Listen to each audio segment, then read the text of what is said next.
Hi hello' নমস্কাৰ। আজি আমি ক্লাছ 10-ৰ বাস্তৱ সংখ্যা প্ৰথম অধ্যায়নৰ অনুশীলনী 1.1-ৰ 4 নম্বৰ কুৱেশ্যনটো কৰিবৰ কাৰণে ওলাইছোঁ জ্ঞান সাগৰ ইউটিউব চেনেলৰ পৰা। তো আমি কুৱেশ্যনটো প্ৰথমে পঢ়ি লওঁ যে ইউক্লিড বিভাজন প্ৰমেয়িকা ব্যৱহাৰ কৰি দেখুওৱা যে যিকোনো যোগাত্মক সংখ্যাই হয় 3m, যিটো বৰ্গ হয় 3m নাইবা 3m+1 আৰ্হিত, য'ত m এটা কোনোবা অখণ্ড সংখ্যা। ঠিক আছে, ইয়াত আমাৰ ইংগিতটো দিয়া আছে যে ধৰা হ'ল x এটা যিকোনো যোগাত্মক অখণ্ড সংখ্যা, তেনেহ'লে ইয়াৰ আৰ্হি হ'ব 3q+1 বা 3q+2। এতিয়া ইয়াৰ প্ৰতিটো বৰ্গ কৰা আৰু দেখুওৱা যে সিহঁতৰ 3m বা 3m+1 আৰ্হিত লিখিব পাৰি। ঠিক আছে, এতিয়া আমি এই কুৱেশ্যনটো এইটো আৰ্হিত হয়নে নহয়, 3mৰ আৰ্হিত হয়নে নহয় বৰ্গৰ সংখ্যাগিলা, সেইটো আমি দেখিবৰ কাৰণে চেষ্টা কৰিম। ঠিক আছে গাইজ, এতিয়া আমি পোনপ্ৰথমে লিখি ল'লোঁ যে ধৰা হ'ল a এটা যিকোনো যোগাত্মক অখণ্ড সংখ্যা, যিটো আমাৰ প্ৰশ্নতে দিয়া আছিল। এতিয়া যদি এক আন এটা সংখ্যা মানে b ৰে হৰণ কৰা হয়, তেনেহ'লে q আৰু r পোৱা যায়, য'ত q আৰু r হ'ল অখণ্ড সংখ্যা। ঠিক আছে, এতিয়া আমি এক যদি b ৰে হৰণ কৰোঁ তেনেহ'লে q আৰু r পাম। ঠিক আছে, এতিয়া কেনেকৈ পাম তাক মই দেখাই দি আছোঁ। ভাবি লোৱা এই সংখ্যাটো যে 32ক আমি 8ৰে হৰণ কৰিম। যেতিয়া আমি 32ক a বুলি ধৰি ল'ম তেনেহ'লে এইটো b হ'ল 8। এই 8ৰে যেতিয়া 32ক কেইবাৰ যায়, 4 বাৰ যায়। 4 বাৰ যাওঁতে 4 8 গুণ 32, 32ৰ তলত লিখি দিলোঁ।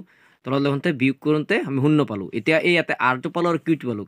কাৰ সহায়ত পালোঁ? যিটো এক আমি b ৰে যেতিয়া হৰণ কৰিলোঁ, হৰণ কৰাৰ লগে লগে আমি এই q আৰু r পালোঁ। ঠিক আছে, এই q আৰু rটো হ'ল যিকোনো অখণ্ড সংখ্যা। এইখিনিয়ে মই লিখি পেলাই দেখাইছোঁ, য'ত আমি ইয়াতে দেখা পাইছে যে লিখিছোঁ য'ত q আৰু r হ'ল অখণ্ড সংখ্যা। কিন্তু আমি ক'ৰ পৰা পালোঁ? যেতিয়া আমি এক b ৰে হৰণ কৰোঁ তেতিয়া আমি q আৰু rটো পাই গ'লোঁ। ঠিক আছে, এতিয়া আমি ইউক্লিডকৰণ বিধি ব্যৱহাৰ কৰিম। আমি সেইমতে লিখি ল'লোঁ যে ইউক্লিডকৰণ বিধি মতে যে a সমান bq+r, য'ত 0তকৈ ডাঙৰ হ'ব বা সমান হ'ব rৰ মান, কিন্তু rতকৈ ডাঙৰ হ'ব বা সমান হ'ব bৰ মান, কিন্তু bতকৈ ডাঙৰ হ'ব নোৱাৰে rৰ মান। ঠিক আছে, এই কণ্ডিশ্যন মতে আমি এই ইউক্লিডকৰণ বিধি ব্যৱহাৰ কৰি আমি কুৱেশ্যনটোৰ এনচাৰটো কৰিবৰ কাৰণে চেষ্টা কৰিম। ঠিক আছে, এতিয়া আমাৰ ইয়াতে মানগিলা লাগিব, এৰ মান কিমান বা আছে, বিৰ বা কিমান হ'ব পাৰে, বা কিউৰ কিমান মান হ'ব পাৰে, সেইটো আমি ক'ত পাম? প্ৰশ্নতে পাম। প্ৰশ্নটো তোমালোকে ভালকৈ লক্ষ্য কৰা। ইয়াতে দিয়া আছে, তোমালোকে ভালকৈ চাবা যে 3m বা 3m+1। যদি এইটো এটা লোৱা তেনেহ'লে এইটো হ'ল 3টো হ'ল বিৰ মান হৈ যাব আৰু এই mটো হৈ যাব কিউৰ মান। ঠিক আছে, ইয়াতে rৰ মানটো 0 হৈ আছে, বা নাইবা বুলি কৈছে 3m+1। ইয়াতে এই 3টো হ'ব বিৰ মান আৰু mটো হ'ব কিউৰ মান আৰু এই প্লাছ r 1 যে আছে, এই 1টো হ'ল rৰ মান। ঠিক আছে, এতিয়া আমি এই ফৰ্মেটত যদি যাওঁ তেনেহ'লে এতিয়া আমি কি পালোঁ? এই বিৰ মানটো পালোঁ। বিৰ মানটো কিমান হ'ব পাৰে? 3 হ'ব পাৰে। ঠিক আছে, ইয়াতো 3 আছে, ইয়াতো 3 আছে, তেনেহ'লে বিৰ মানটো 3 হৈ গ'ল। এতিয়া আমি সেইমতে আমি বহাই দিওঁ ইউক্লিডকৰণ বিধি ফৰ্মুলাত।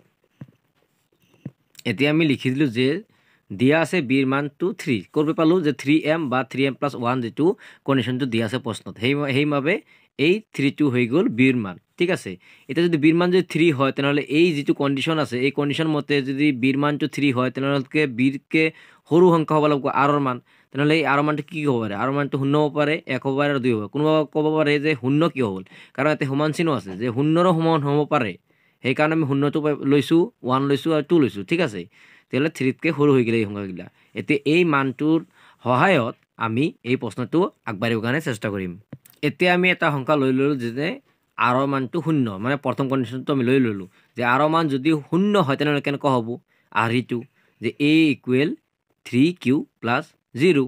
তেনেহ'লে এই 0টোৰ কোনো ভেলুৱে নাই, তেনেহ'লে আমি এইখিনি লিখিব পাৰোঁ a = 3q। ঠিক আছে, আমি 3q পাই গ'লোঁ। এতিয়া আমাক প্ৰশ্নমতে কি কোৱা আছিল? যে প্ৰশ্ন কৈছিল যে বৰ্গ কৰিলে, যদি বৰ্গ কৰোঁ তেনেহ'লেহে আমি এই সংখ্যাটো কি আৰ্হিত হ'ব সেই আৰ্হিটো চাব লাগে। এতিয়া আমি দুইফালে বৰ্গ কৰি চাম। এতিয়া আমি পোনপ্ৰথমে সংখ্যাটোক দুয়োফালে বৰ্গ কৰি দিলোঁ আৰু আমি লিখি দিলোঁ যে ধুনীয়াকৈ যে a² যেতিয়া বৰ্গ কৰি দিলোঁ আৰু ইফালে 3qক স্কুৱেৰ কৰি দিলোঁ, মানে দুয়োফালে আমি বৰ্গ কৰি এইখিনি সংখ্যাটো পালোঁ। এতিয়া ইয়াৰ পৰা a² মানে a² হৈ গ'ল। ব্ৰেকেটটো উঠাই দিলোঁ, ব্ৰেকেটটো দিওঁতে এইটো সংখ্যাৰ লগত এইটো অংক পূৰণ হৈছে, এইটো সংখ্যাৰ লগত এইটো অংক পূৰণ হৈছে। যেতিয়া এই সংখ্যাটো ইয়াৰ লগত পূৰণ হ'ব 3 × 9 হ'ল, আৰু এই কিউৰ লগত যদি পূৰণ হ'ব দুটা কি হ'ব? q² হৈ গ'ল। ঠিক আছে, এইখিনি অংক আমি পাই গ'লোঁ।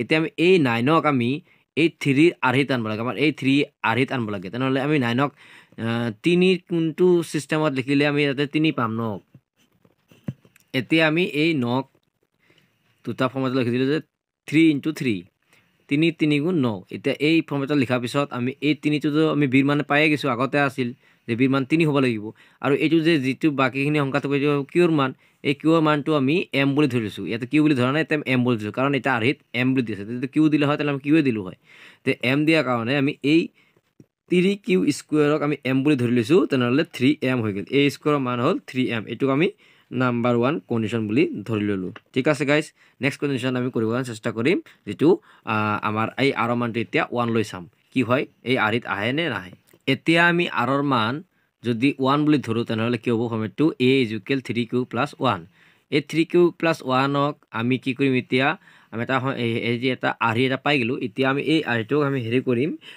3m বা 3m + 1 ৰ আৰিত লগাৰ চেষ্টা কৰিম তাৰ কাৰণে কি কৰিম দুইফালে আমি বৰ্গ কৰি দিম এটো ইফালে বৰ্গ কৰি দিলো ইফালে বৰ্গ কৰি দিলো যেতিয়া a ক যদি বৰ্গ কৰিলে তেনেহলে a স্কয়াৰ হ'ল আৰু 3q + 1 ইয়াক স্কয়াৰ কৰি দিলো তেনেহলে এই সংখ্যাটো যেতিয়া আমি স্কয়াৰৰ ভিতৰত পূৰণ হ'ব 3 3 গুণ 9 হ'ল আৰু q ৰ লগত স্কয়াৰ হৈ গ'ল আৰু +1 1 1 গুণ 1 যদি দুটা এক পূৰণ কৰো তেনেহলে 1 হ'ব এটো 1 ৰ স্কয়াৰ 1 হয় ঠিক আছে আমি এই a স্কয়াৰ = 9q স্কয়াৰ + 1 পালো ঠিক আছে এই 9ক আমি এতিয়া 3 লৈ পৰিৱৰ্তন কৰিব লাগিব তেম পৰিৱৰ্তন কৰি দেখাই আছো এতিয়া আমি প্ৰমাণ কৰি দেখাই আছো যে এই 9ক আমি 3 * 3 বুলি লিখি ললো আৰু q স্কয়াৰ থাকি গেল এতিয়া এই দুটা যদি পূৰণ কৰো তেনেহলে আমৰা 9q স্কয়াৰ পাম না নাই 3 3 গুণ 9q স্কয়াৰ ঠিক আছে +1 এতিয়া আমি এই যেটো 3q এটো আমি m বুলি ধৰি ললো তেনেহলে হ'ব 3m আৰু প্লাসৰ 1 আছে 1 এ থাকি গেল ঠিক আছে এটা কন্ডিশন 2 বুলি ধৰিলো যত যদি 3q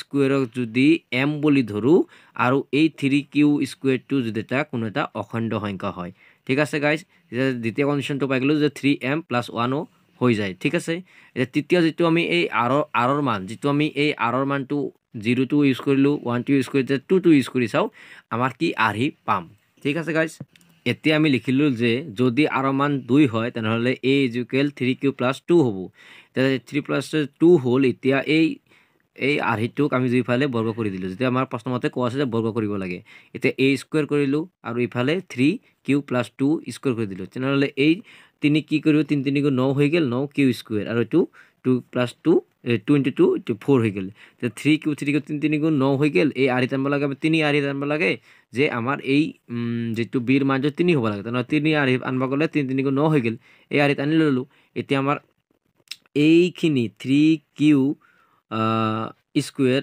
প্লাস এই 4ক আমি 3 আৰিত আনব চেষ্টা কৰিব লাগে যে লাষ্টত আমি 1 পাব লাগে সেই কাৰণে আমি এইটো 3 + 1 বুলি লিখি দিলো এতিয়া এই 3 + 1ক যেতিয়া লিখিলো 3 + 1 কৰিলে কিবা পাবা 4 পাবা এতিয়া এই 3 টুক আৰু এই 3q স্কয়াৰক আমি কমন লৈ ললো যে 3q স্কয়াৰ + 3 আমি m বুলি ধৰি ললো আৰু এই বাকি +1 টো ইয়াতে লিখি দিলো আৰু 3 টো এই বিৰ মানটো পাই গলো ঠিক আছে গাইস ইয়াতে কোনকে পালো তোমাৰ গম পালা আৰু এইখিনি সংখ্যা যেটো ললো যেটো m বুলি ধৰিলো এটো এটা কোনো এটা অখণ্ড সংখ্যা ঠিক আছে গাইস এটা মই এটা লিখি দাও ইয়াতে আমি হেকত লিখিলো যে ইয়াত 3q বা 3q + 1 যিখিনি পালো আমি এই কোৱেশ্চনখিনিত এই যিকোনো অখণ্ড সংখ্যা হয় ঠিক আছে এই কাৰণে আমি এটো m ফৰ্মেটতে লিখিব পাৰো ঠিক আছে গাইস এতিয়া আমি অন্তিম যিখিনি লিখিব লাগে হেখিনি আমি লিখি দাও এতিয়া আমি দেখা পালো যে কন্ডিশন 1 কন্ডিশন 2 আৰু এই কন্ডিশন 3 যে এই যিকোনো এটা অখণ্ড সংখ্যা যুগাত্মক অখণ্ড সংখ্যা তাক আমি 3m + 1 বা 3m আৰহিত আনিব পাৰো এখিনি আমি অন্তিমত এতিয়া লিখি দি আছো লিখি দিলো যে এটাকে দি 1 2 আৰু 3 যেতিয়া কন্ডিশন পালো এই কন্ডিশনৰ পৰা দেখা গল যে যিকোনো যুগাত্মক অখণ্ড সংখ্যাৰ বৰ্গ 3m বা 3m + 1 আৰহিত লিখিব পাৰি তো গাইস এইখিনিতে আমাৰ আজিৰ এই প্ৰশ্নটো সম্পূৰ্ণ হল উত্তৰটো যদি গাইস তোমালোকে বুজি পোৱা তেনেহলে লাইক কৰিবা শেয়াৰ কৰিবা আৰু সাবস্ক্ৰাইব কৰিবা চেনেলটো যদি এনেকুৱা ধৰণৰ ভিডিও তোমালোকৰ ফিউচাৰত আৰু লাগে বা বুজিবৰ চেষ্টা কৰিবা এনেকে যদি পঢ়া যদি কিবা এটা যদি তোমালোকৰ পঢ়াত কিবা উন্নতি হয় বা কিবা এটা জ্ঞান অৰ্জন কৰিবা তাৰ কাৰণে ভিডিওগুলো চাব পাৰা আৰু যদি ভাল লাগে তেনে শেয়াৰ কৰিবা thank you guys for watching my video